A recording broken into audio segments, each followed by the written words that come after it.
The other week, I stayed up until 3 a.m. in a hotel bar talking with Sijin about towers. Sijin is in charge of balance for Age of Empires 2, and everywhere he goes, the first thing people ask him is when he's going to fix the trushes. Now that King of the Desert 2 is finished, I figured I would go back and take a look at how towers were used in it. This tournament gives us some high-level Arabia games in which we can analyze how the best players execute tower rushes. I will be discussing the results of the tournament, so be warned. This video contains not only spoilers, but also towers. Lots and lots of towers.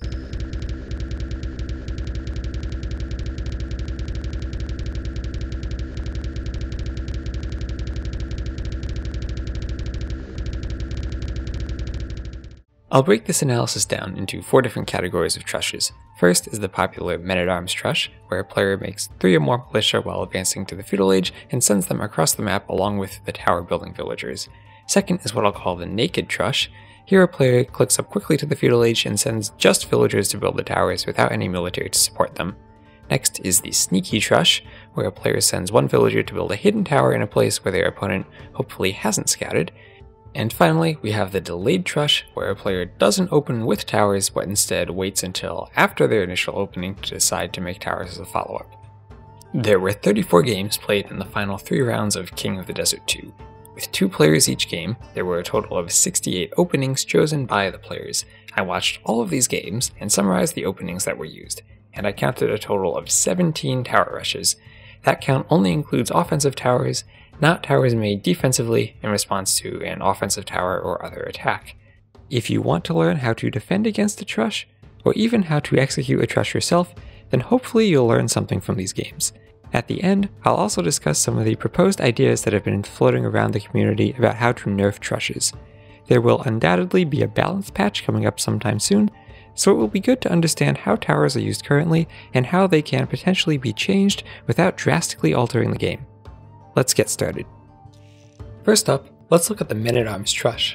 The main goal of a trush is to control your opponent's main resources. In every game, each player has the same starting resources. Each player has a main gold mine, 2 secondary gold mines, a main stone mine, and a secondary stone mine. Yinghua, in the blue, has a map that is particularly vulnerable to a trush, since most of his resources are both forward and in one place. Vivi, in the red, sees this map weakness. As less than 2 minutes into the game, he's already used his eagle to locate the main gold stone. He knows exactly where to send his villagers, even though he does lose his scout while trying to lane. With a single tower, Vivi denies 4 of his opponent's main resources. One of the strengths of the men-at-arms is that they hit your opponent really early. On a standard 22 population build, you can hit feudal at 10 minutes and 5 seconds. Yinghua is just starting to build his stable and has no defensive units with which to stop the initial tower from being constructed. Once towers go up, they are extremely difficult to remove. In the feudal age, there are only 2 realistic options. The first is attacking the tower with melee units, but this is impossible if the tower is walled or defended by another tower. The second is using a defensive tower of your own to shoot down the first tower. Here Yinghua is able to kill 1 tower by keeping a defensive tower directly underneath his town center. This protects the tower from the forward villagers and men-at-arms. But once Vivi backs up a bit, he can just keep building more and more towers that can't be destroyed. Later in the game, despite having a large army of knights and a better kill-death ratio, Yinghua still can't destroy the towers. Vivi can make a town center and even take this gold. Vivi uses this map control to build a forward castle right in the middle of these resources and essentially ends the game right there, before Yinghua can even take his berries. The next game gets crazy. MBL and Leary both go for a men-at-arms trush and end up building towers in each other's bases. The big difference between them here is that Leary is able to build his tower on both MBL's wood and his berries.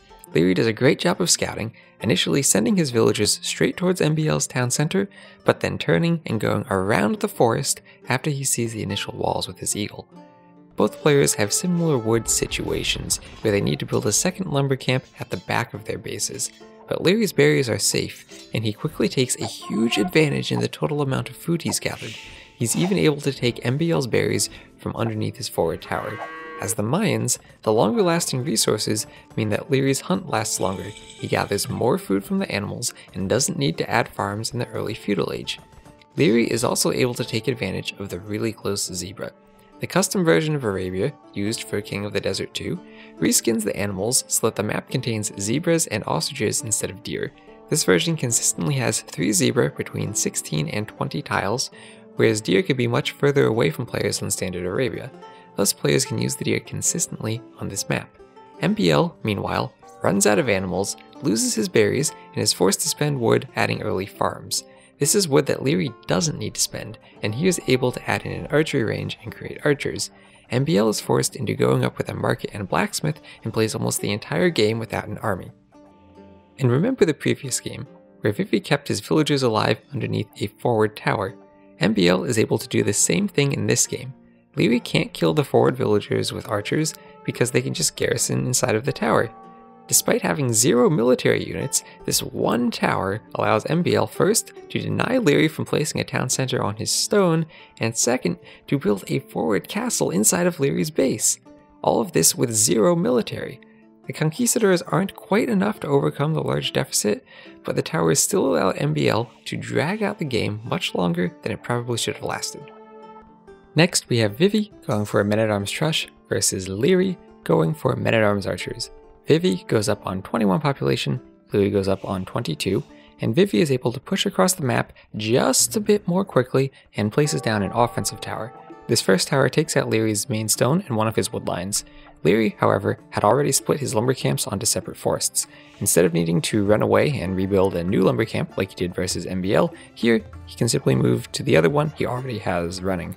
Splitting your lumber camps can be weak in some situations, as it forces you to move your army around to multiple places instead of being able to use, say, only 2 spearmen to keep all of your lumberjacks safe from scouts. But splitting the camps is very useful against a trush or a forward, as it gives you a fallback option should one of your wood lines be towered. Leary, then, is able to use a bit of quick walling to keep the trush outside of his base. Vivi decides to go around instead of breaking through at the top of Leary's base. That means the second tower is not under the protection of the first. Leary gets some archers out by the time Vivi starts building the second tower. Here, Leary's defense gets stronger over time as he finishes his range and starts producing units. Vivi isn't producing any units, and when his trush doesn't do any initial damage, it gives Leary the time he needs to respond to it properly. Since Vivi hasn't made any army, the only way for him to defend his base is by using towers. But this tower defense gives up a lot of map control, and Vivi does not have access to his 2 secondary golds. Leary is able to do a ton of damage by killing TC villagers and denying access to these golds. Vivi can't control a large enough area with towers to keep himself secure, and this lack of success with the early trush puts him in such a bad position that, in the long run, he isn't able to overcome it. Next we'll look at the naked trush. In this build order, you aim to get to the feudal age as fast as possible. Instead of using men-at-arms to ensure your first tower is constructed, you use the pure speed of the build to finish the tower before your opponent can react. There are no ranged units in the Dark Age, so there is no way to kill a villager once it is walled in, and if your opponent is still in the Dark Age, they can't even begin to construct a counter tower. In Game 3 between Leary and the Viper, Leary takes advantage of the Mongols' Great Dark Age. Their extra 2 line of sight for their scout cavalry allows Leary quickly to find all of his hunt and starting resources, and by 4 minutes into the game, he has already gone forward and scouted the positions of Viper's 3 gold mines. The scout now has time to come back to Leary's town center and push in some zebra.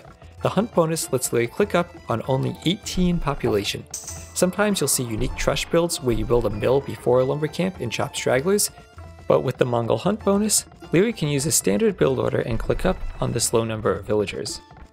Leary tries to build a forward tower on Viper's berries, but he gets a bit greedy and doesn't preemptively wall in his villagers. Viper is able to scout it just in time. He sacrifices the scout in order to keep the villagers from walling and uses his own villagers to break through the low HP wall foundation. The downside of going up to the feudal age with only 17 villagers is that you don't have as many villagers to build the tower, and with only 2 forward villagers, Leary loses the villager fight.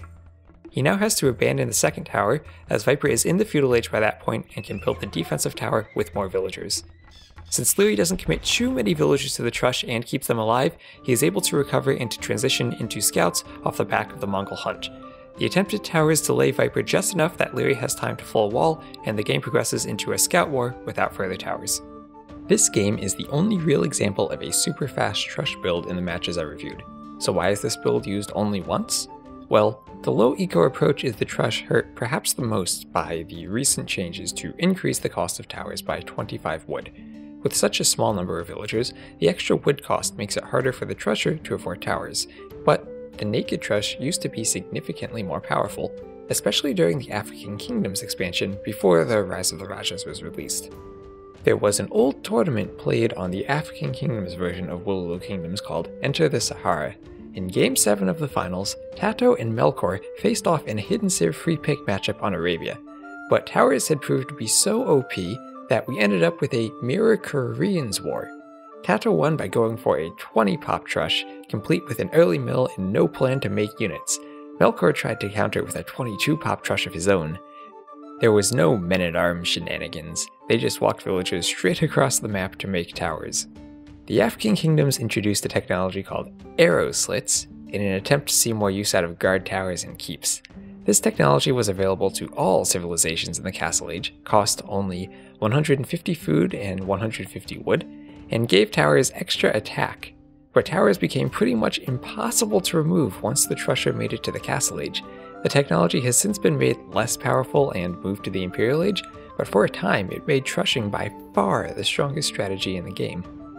But even without arrow slits, once towers go up, they don't go down. And even though they're now more expensive, a fast trush is still a great way to get the towers up. We'll see this effectiveness in our next game, which is the only other game where a player sends undefended villagers to trush. Here, Vivi builds a forward barracks followed by a tower in Yinhua's base. Yinghua is making scouts, and even though he executes a 20 pop build, he still needs to build a stable and train scouts before he can start fighting Vivi's villagers. Vivi simply can train some spearmen from his forward barracks and use them to match Yinghua's early spearmen. The key here is the speed of the forward. Since Vivi goes aggressive so early, he denies Yinghua's walls. Yinghua would like to build his walls forward where he can keep his wood line completely safe and secure one of his secondary golds for later in the game. But the early pressure forces him back, and he ends up losing his wood and one of his stone mines. Vivi needs to defend against a scout counterattack, but he doesn't need to invest early into defensive towers. He can just wall in his lumber camps to keep the villagers safe. These walls give him time to delay the defensive towers until after Yinghua makes an archery transition. Vivi doesn't even need to mine stone in his own base, he can just use his forward villagers to mine Yinghua's stone. Having lost his initial walls, Yinghua then has a hard time keeping control of his base. Vivi proceeds to build tower after tower after tower after tower after tower after tower. The castle and town centers can't even keep a wood line safe when Vivi just builds towers on the other side. Next up is the sneaky trush, where you send one villager away from your main army to build a single tower. The trick is to keep the villager hidden and to get the tower up without your opponent noticing. If they don't build a counter tower in time, then they have to abandon their gathering point. Even just one single tower can do a lot of damage. Vivi builds a sneaky tower on Yinghua's wood line just as his men-at-arms are coming in. As the villagers are forced to run away, the men-at-arms are right there waiting to harass them. Since the tower is walled in, there's nothing that Yinghua can do to take it down. When Vivi later comes to raid Yinghua's backup lumber camp, Yinghua has to idle all of his lumberjacks and temporarily stop all of his wood income just to keep his villagers safe.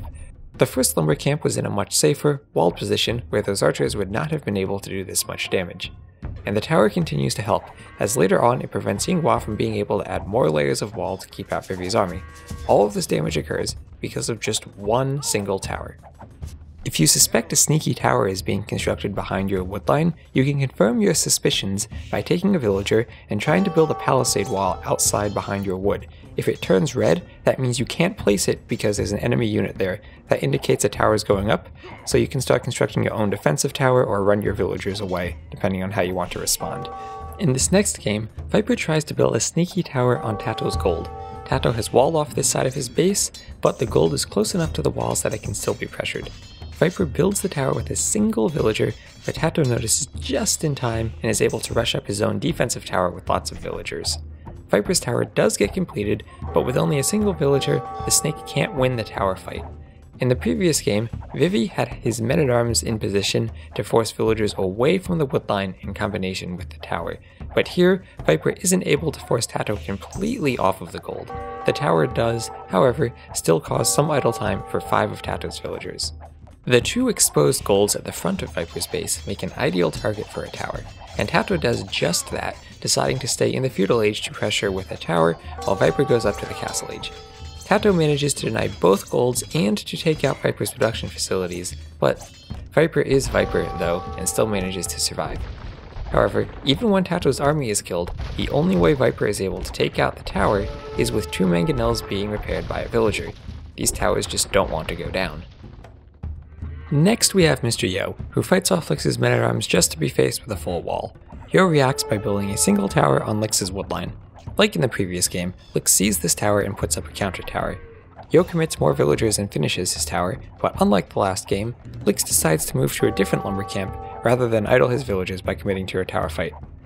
Committing to a fight here would mean that Lix's villagers need to stay inside the tower until Yo's is destroyed. Lix doesn't want the idle time his villagers would accrue inside of the tower, but the trade-off is that Yo's tower stays up, and Yo is able to use this map control to place a forward castle and bust through the walls right into Lix's base. Yo does a lot of damage to one of Lix's town centers, and is only pushed back by the Byzantine, cheap Imperial Age, and extra HP castles. It takes until almost minute 38 before Lix has bombard cannons and can finally remove Yo's sneaky tower. And in one final game with a sneaky tower, Leary tries to tower Vivi's woodline, but Vivi sees it, makes a counter tower, and kills the villager. The tower doesn't go up, and the game proceeds into normal feudal warfare from here.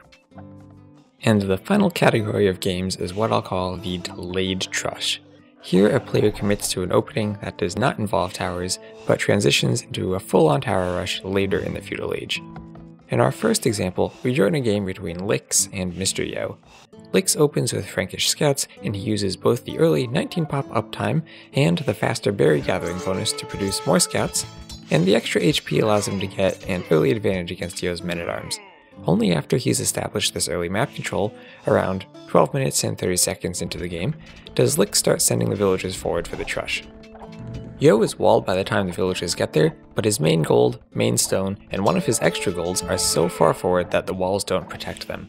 Towers are extremely important for breaking through walls, as their 8 range and potential 9 range with fletching stops an opponent from continuing to wall behind their initial walls. Both players engage in a prolonged tower 1v1, but eventually Lix manages to break in, giving him even more control of Yo's map. And as a Mayan player, Yo really wants that stone for castle so he can make plumed archers. He's forced to defend a vulnerable area at the back of his base. And since towers are so difficult to take down, he needs to find some way eventually to regain control of the front of his base. Lix does everything he can to keep control of that area of the map, even adding forward stables and a siege workshop.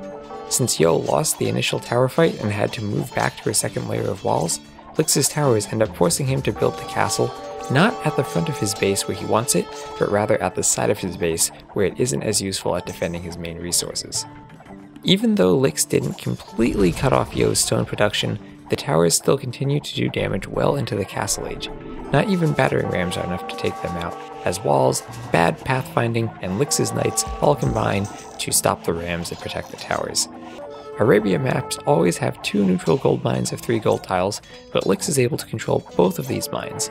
Once the gold at the back of Yo's base runs out, the damage is done. He is eventually able to regain the front of his base, but it's too little, too late, and he is forced to call it GG. Now we get to the finals between Viper and Leary. Other than Viper going for YOLO masterpiece fantasy Korean trushes, I think each of these players is more well known for playing standard than for trushing, which makes it particularly interesting to see how the players decide to go for towers in this series. In the first King of the Desert tournament, Viper opened many games with a drush, because he likes how the build gives him the flexibility to adapt to what his opponent is doing. We see a similar strategy in these finals, where the players analyze the Smarth situation in the early feudal age and transition from that point. In this game, Viper opens with men-at-arms versus Leary opening with a drush. Despite losing lots of HP on the scout before the fight, Viper somehow is still able to win the drush war without even needing to commit to the men-at-arms upgrade. One key here is that Leary stays in the Dark Age, so his scout doesn't get the attack bonus that Viper's scout gets. At this point, the snake is great scouting around the front of Leary's base. Leary's scout is dead, and since he spent so much time in the Dark Age, it's going to be a long time before he is able either to make a counter tower or to make archery ranges. Around 11 minutes in the game, Viper starts taking stone and commits to sending villagers forward. Viper adds in a couple more militia and upgrades them to men-at-arms. These units give his villagers the time they need to finish the first tower, and one tower just leads to more towers, as Leary doesn't have enough units yet to stop them from going up. Meanwhile, Viper is able to wall his base completely, defending him from any counterattacks. Again, he's free to wall because of how slow Leary's archer transition is after the drush. and by using the cover of the towers, Viper can simply keep his villagers not only alive, but also forward.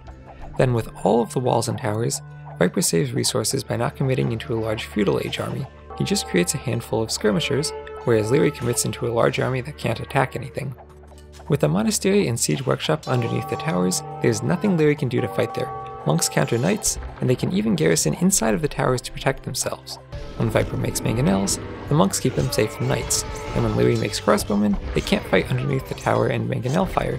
Liuto consistently has a larger military, but simply isn't able to do anything with it. Viper booms untouched at home and keeps the forward alive so that he can build a castle right on Liuto's face. Liuto consistently has a better kill-death ratio too, but just can't force Viper away from that area of the map. Map control is so important, and Viper uses it expertly to control when and where all the fights take place. This control results in a ram and halberdier push that is too strong for Liuto to counter.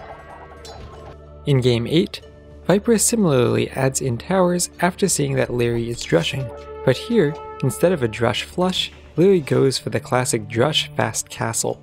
This build involves walling, and the best way to break through walls is with towers.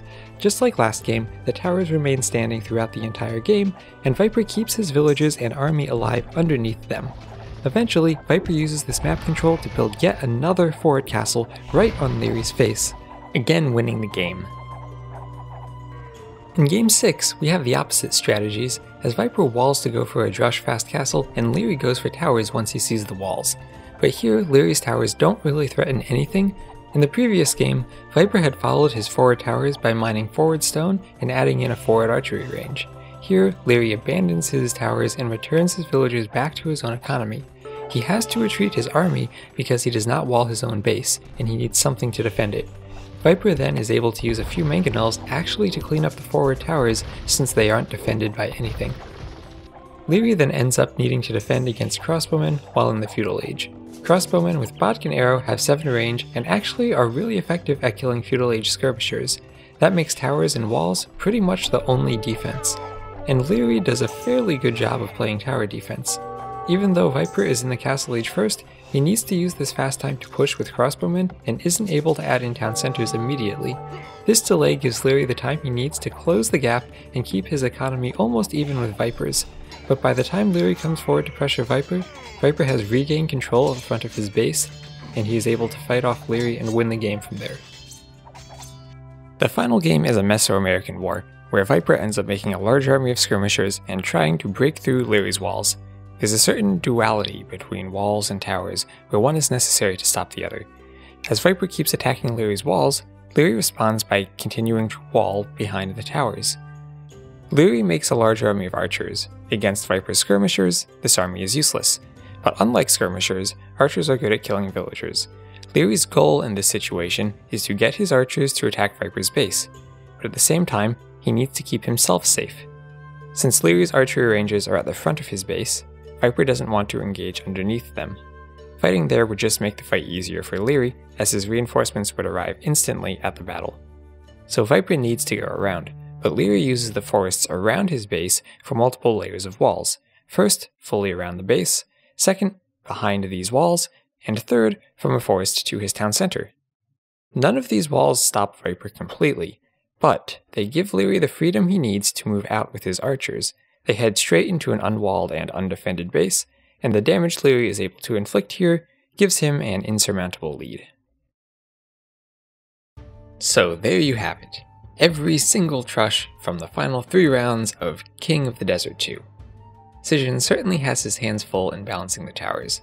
They are a necessary part of the game, needed for breaking through walls and for protecting your base if you go forward or if your opponent gets to the castle age before you do. But towers have consistently grown in power over time, and not because of any direct changes to towers themselves. Rather, many other changes intended to make the game more aggressive resulted in trushing becoming a better strategy. The changes from AOC are: palisade walls take +1 second to build, stone walls take +3 seconds to build, building HP is reduced in the Dark and Feudal Ages, stone walls have -50% HP in the Feudal Age, houses cost -5 wood, and towers now cost +25 wood. The house cost decrease from 30 to 25 wood essentially offsets the additional 25 wood that it costs to build the first tower, so if you want to go for the sneaky trush, then it really doesn't cost you any more than it did back in AOC. Many of the new civilizations have also received buffs to men-at-arms, giving them a strong army right at the start of the feudal age before the defender is prepared to stop a tower. Walls are crucial to stopping the progress of a trush, but now they are weaker too. The biggest problem in nerfing towers is finding changes that hurt offensive towers without hurting defensive towers. The increase in wood cost for towers may be effective in limiting the low population YOLO Trush masterpieces, but the defender is often put in the position of needing to wait for an offensive player to place their towers before knowing the location of where to put the defensive counter towers. And while the Trusher can prepare for the 50 wood, it makes it more difficult if the defender suddenly needs to place down a tower. You normally are spending all of your wood building houses and making farms or archers or skirmishers at the start of the feudal age. Having 50 wood stockpiled for a defensive tower is a big investment that early in the game. And as we saw in these games, towers can still be extremely effective if you wait a bit before placing them. And after a while, even 50 wood becomes a negligible cost. And also, trushes don't immediately kill their victim. Maybe they do in low-level games, but at this level, it's more of a slow surround and bleeding away of the opponent until they have no resources left. A few towers placed at the start of the feudal age generally stay up throughout the entire game. Changing the wood cost doesn't affect this playstyle at all. So, what are some of the proposed nerfs to towers? Here's a few of the ideas that have been floating around. Allowing towers only to fire when garrisoned, decreasing tower range from 8 to 6, reducing the hit points of towers, reducing the attack of additional arrows, and changing locations of stone mines. Some of these changes are quite drastic, and it's debatable whether or not they actually fit into Age of Empires 2. You have to be judicious with big changes like these. I mean, Fire Galleys managed to take something as perfect as Baltic and ruin it. And you don't want completely to change the game by altering towers. But as far as these changes go, I think towers only firing when garrisoned could be a really good nerf. It makes the sneaky tower a lot less powerful, since you need to commit to keeping a villager inside of the tower, and it doesn't matter if the tower stays up the entire game if there are no villagers inside of it.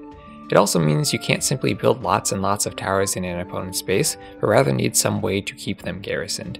And you can still use towers to help break through walls, as you really only need one tower for this, and then you ungarrison the villagers once you've gotten through the wall.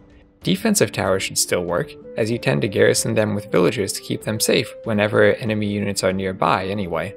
You could even unlock the ability for ungarrisoned towers to fire using a technology, such as Guard Tower or Arrow Slits. This change is a pretty drastic one though, but it sounds to me like it's worth testing out. Next is decreasing tower range from 8 to 6. Making the range 6 would still mean that towers with fletching can hit mangonels and would still be equal in range to all Castle Age crossbowmen, except for the British ones, which you then get 8 range on towers when you do Bodkin Arrow, so you can be equal with them too. This change would make it harder to put offensive towers behind a wood line, as they would not be able to reach as far forward. It also makes it easier for the defending player to scout the tower if it has to be built closer to their line of sight. It would require testing to figure out how much the decreased range hurts a defensive tower against, say, Castle Age crossbowmen, but I think this idea is another promising one. Next up is reducing the hit points of towers. The one place I see this working is in tower versus tower fights, which will now be shorter since towers have less HP. That means if you build a defensive tower to kill an offensive tower, you don't accrue as much villager idle time during the fight. This HP reduction could be done in general, but I've also seen the suggestion of doing it only during the feudal age. But I don't think that only reducing the HP in the feudal age would be effective other than in the tower versus tower fights, as you don't really have knights or mangonels to start taking down towers until the game progresses into the castle age anyway, and by that point the tower player likely is clicked up as well. The exception here would be the Drush Fast Castle scenario, where we saw both Viper and Leary react with forward towers. This situation is one where you probably don't want to nerf the offensive towers too much, since the tower player is pretty much stuck in the feudal age and needs to use towers either to defend themselves or to break through walls. Another suggestion is to reduce the attack of additional arrows. Towers fire additional arrows when garrisoned with villagers or with ranged units. The attack of these extra arrows can be adjusted separately from the attack of the main arrow. Personally, I don't really like having differences between the arrows. I mostly just think it's confusing for arrows to have the same graphics and nearly the same flight paths, but different attack values. I also think this change is one that hurts the defender more, as there are situations where the defender has multiple defensive towers garrisoned, say, if they have 2 towers defending a single gold mine. The attacker normally only has 4 or 5 villagers forward, so they don't often have multiple towers garrisoned and firing extra arrows simultaneously. And the final suggestion I found interesting was changing the location of stone mines, so that instead of 2 groups of 4 and 5, you instead have 3 groups of 3. The idea is that the only way really to defend against a Trush is by building your own towers, and by separating your stone into 3 groups, you're less likely to have all of your stone denied by towers. But then, of course, there are civs like the Mayans where, even in the absence of towers, your strategy revolves around denying the Mayan player access to stone so they can't make plumed archers. Also, Arabia maps generally only have 1 neutral stone mine, but the King of the Desert 2 map had 2 extra stone mines. I never saw this extra stone mine be used in any of the tower games, but maybe that's just because it's so far away from the players. A 3rd stone mine closer to the player bases probably would make a bigger difference. But anyway, there's quite a few ideas floating around for how to improve the tower situation. It's a tricky mechanic to get right, and I'm sure we'll see another change in the next balance patch. Hopefully, we can soon get back to a meta where towers are no longer such a dominant force.